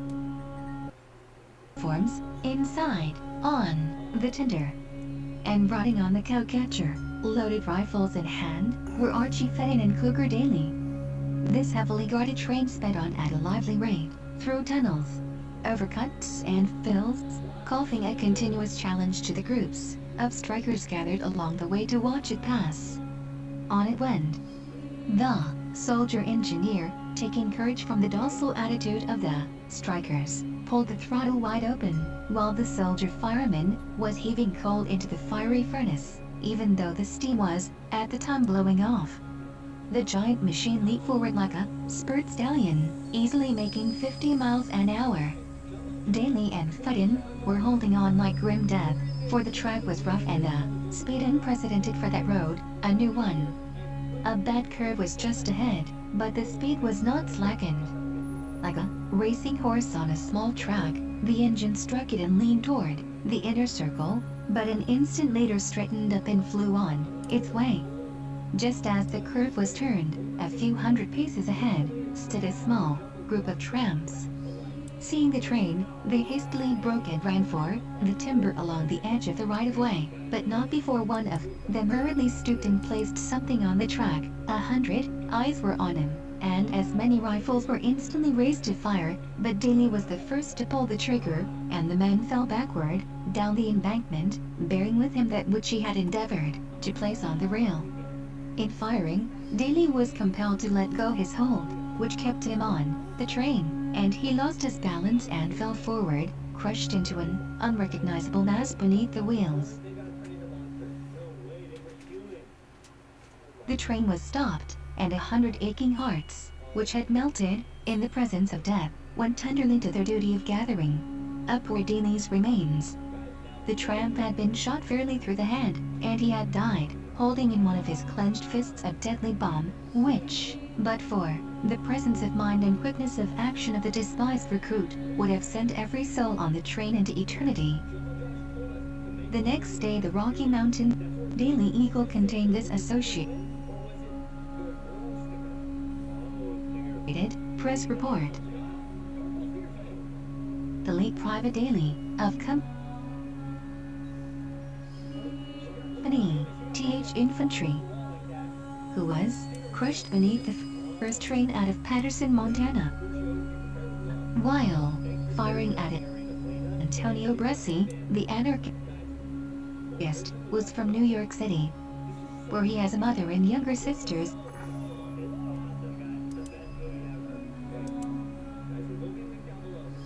and brothers dependent on him for support. His right name was Leonard Treaso, and the name Daly seems to have been assumed when he entered the army to conceal his identity. There was no apparent reason for this, as he has an excellent reputation for honesty and industry, and he enlisted in the regulars because he could obtain no employment elsewhere. He worked for officers of his regiment in order to make additional money that his brothers and sisters might remain in school. Antonio Bresci, who died from the deadly aim of Daley, was a noted anarchist leader, prominent in the Coeur d'Alene riots a few years ago, which were so promptly quelled by the TH infantry. It is believed that for this reason he endeavored to blow up the train, for it is known that he is not in sympathy with the striking railroad men. A week later Company E was paid, and that night a money order payable to Mrs. Catherine Driesel, No Baxter Street, New York, for $150, left on the eastbound train. In the little cemetery at Fort Meredith, there is an elaborate granite monument bearing the inscription, Private Patrick Daley, Company E, THN. He gave his life that others might live. Erected by his comrades. A dying Spaniard's request. An auxiliary brigade consisting of 1 regiment and 1 battalion of infantry and a mountain battery of artillery was formed at Columbit on the island of Luzon to ascend the left bank of the Rio Grande and to form a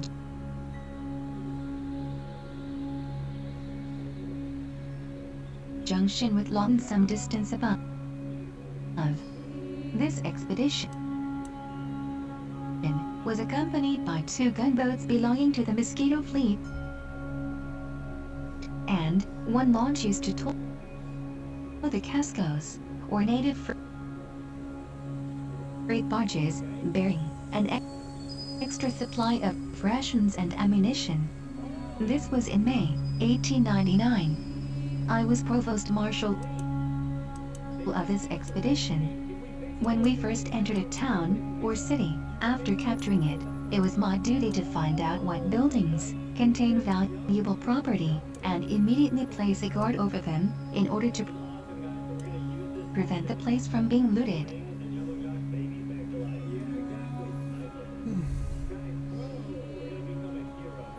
Large warehouses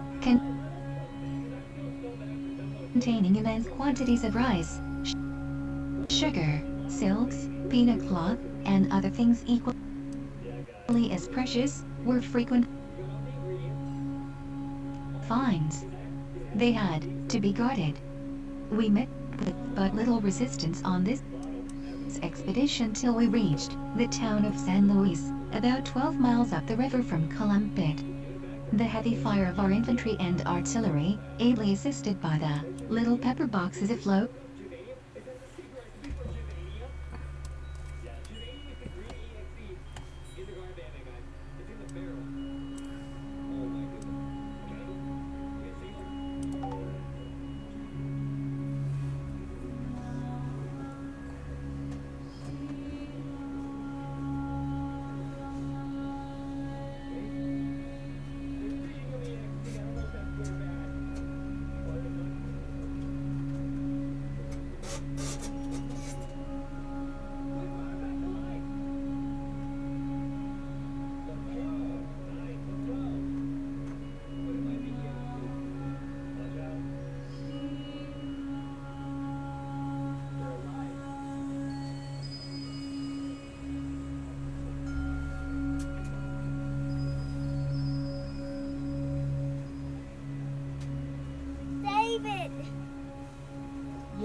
Tarantula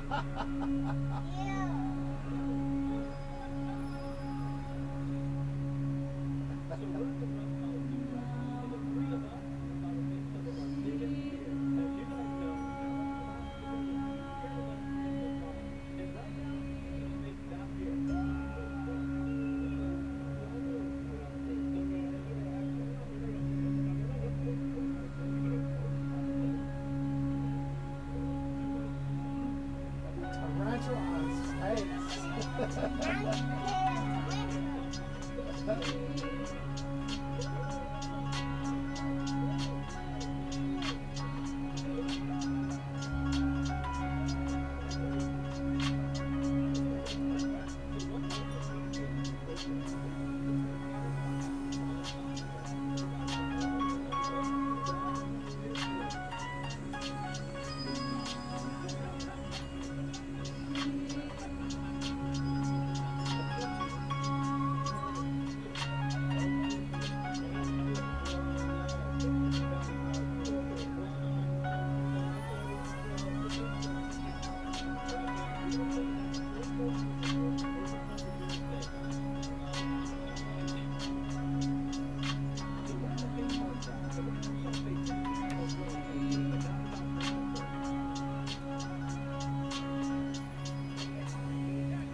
I'm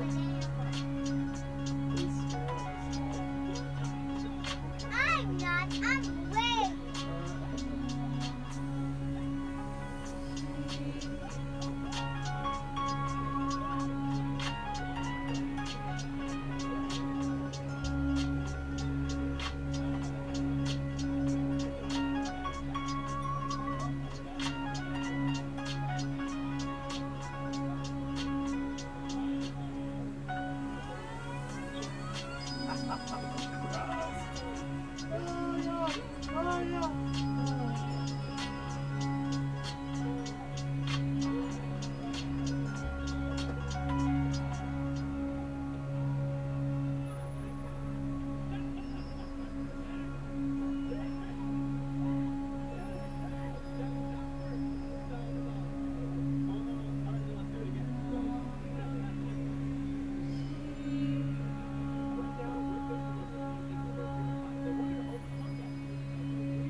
Oh, my. Oh.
And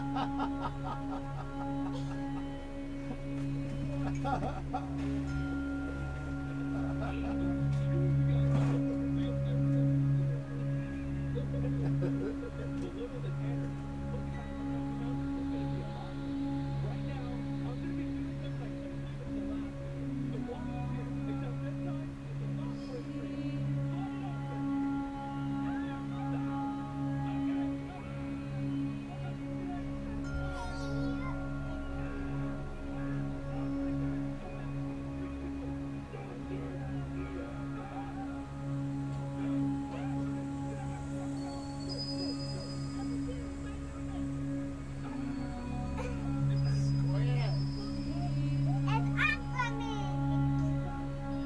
I love Aquaman. It's the crocodile.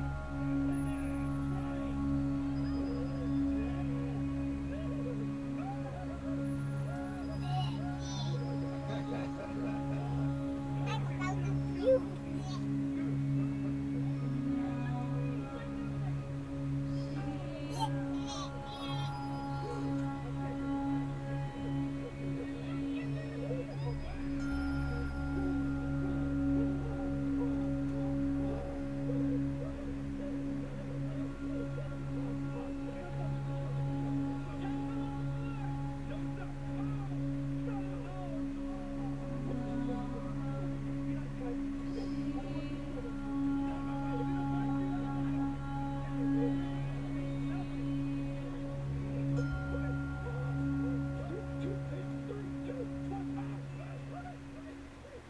For the final level, your favorite, final.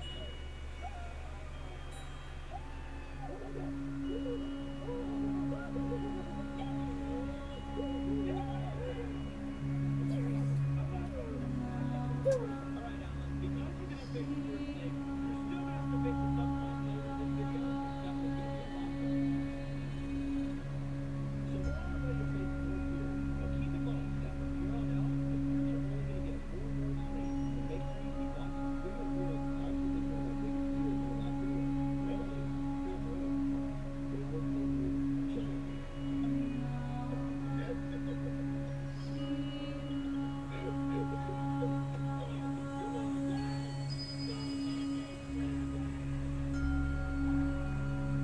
So this is actually a very honestly happening.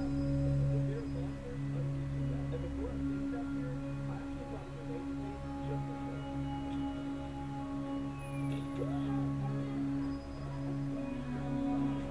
A very honest beer.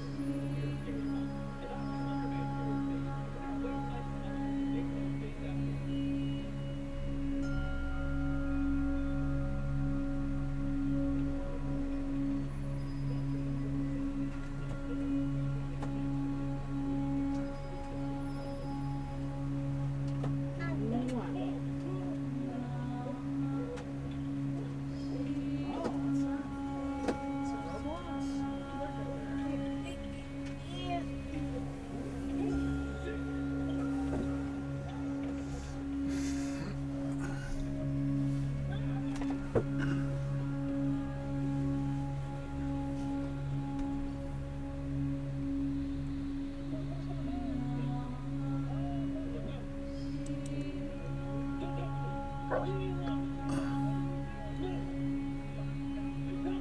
Slenderman beer thing.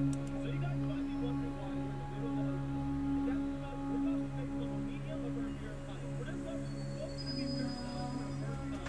make no face after.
Okay. Wow, thanks. It's a gem of treasure. I'll save it.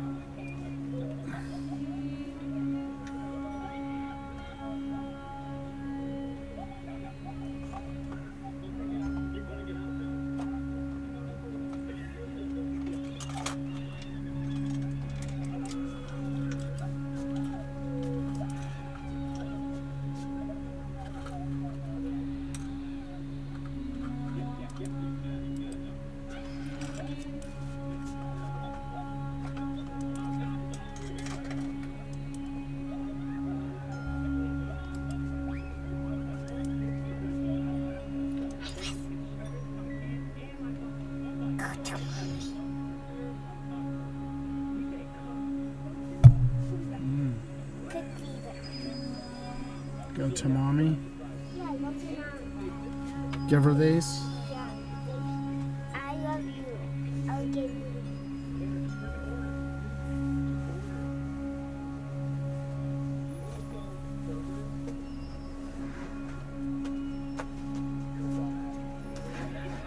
Oh, the gem is real.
Good job.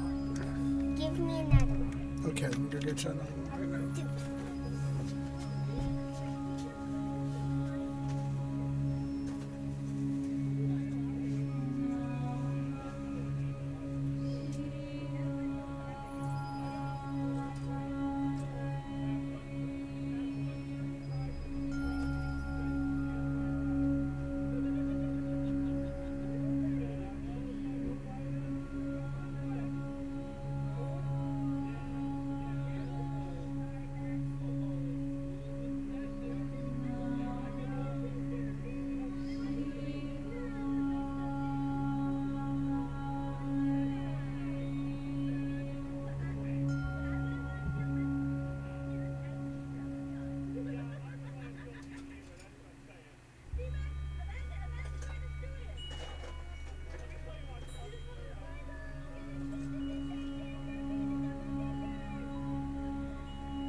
No, it's the go guy.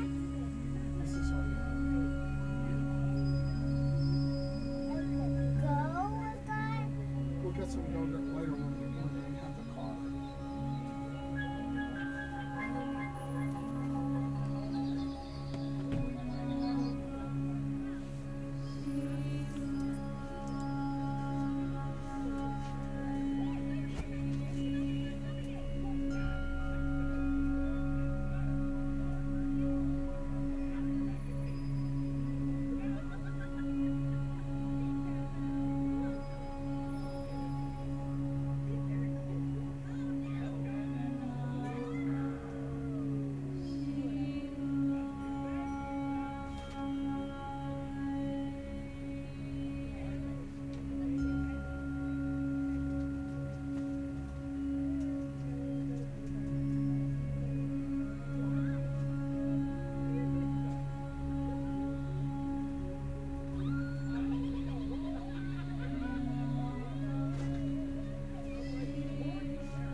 1,000 more.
Sure.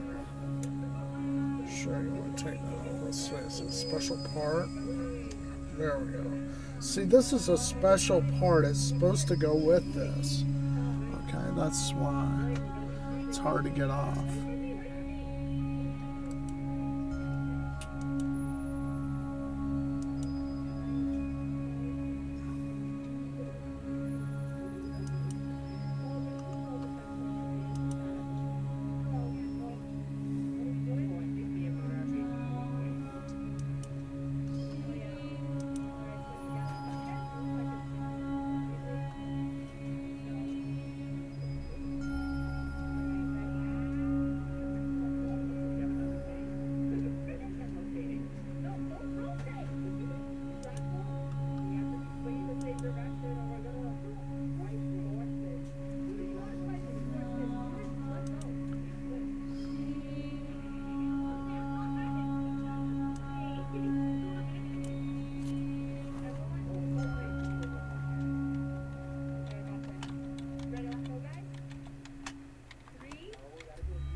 I'm here.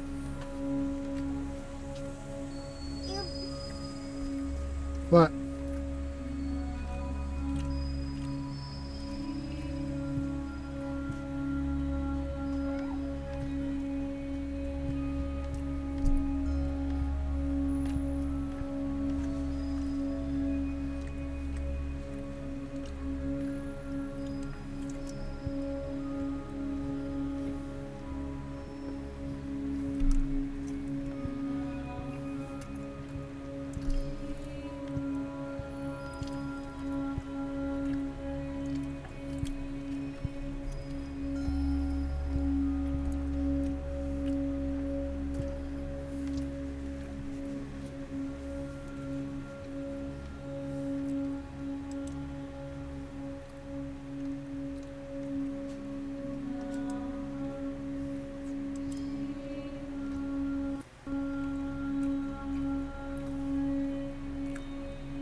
best workflow you'll come across.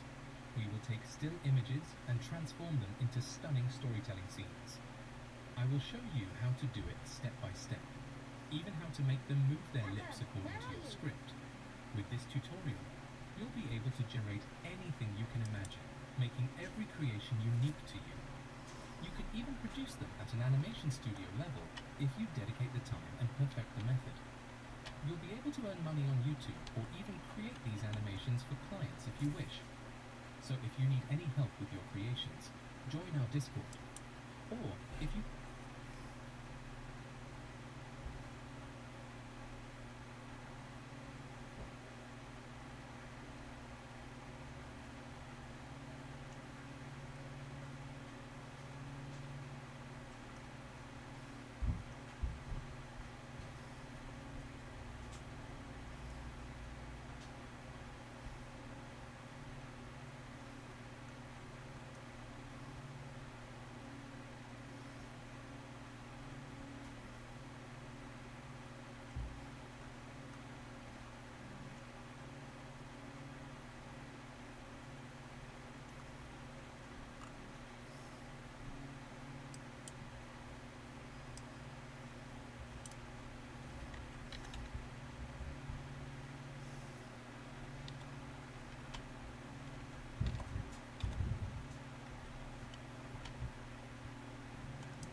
In 1997, in a highly publicized match, Garry Kasparov, the world chess champion at the time, went up against supercomputer Deep Blue, which had been in development since the 1980s.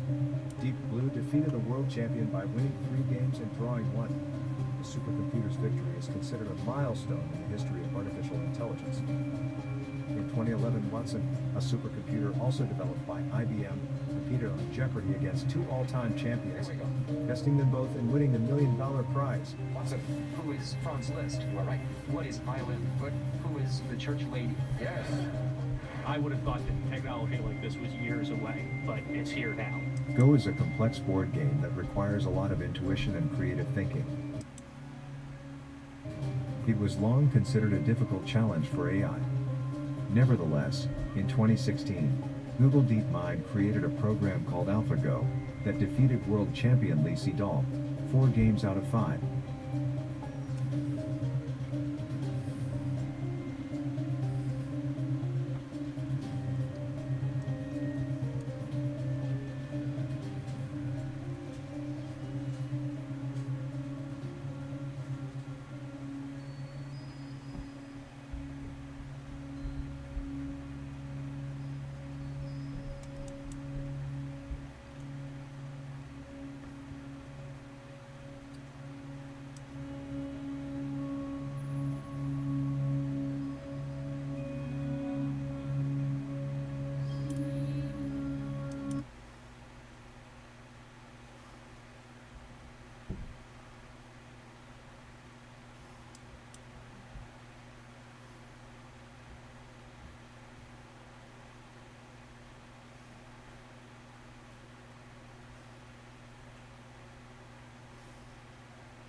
This video is sponsored by Epidemic Sound. Let me show you how to create the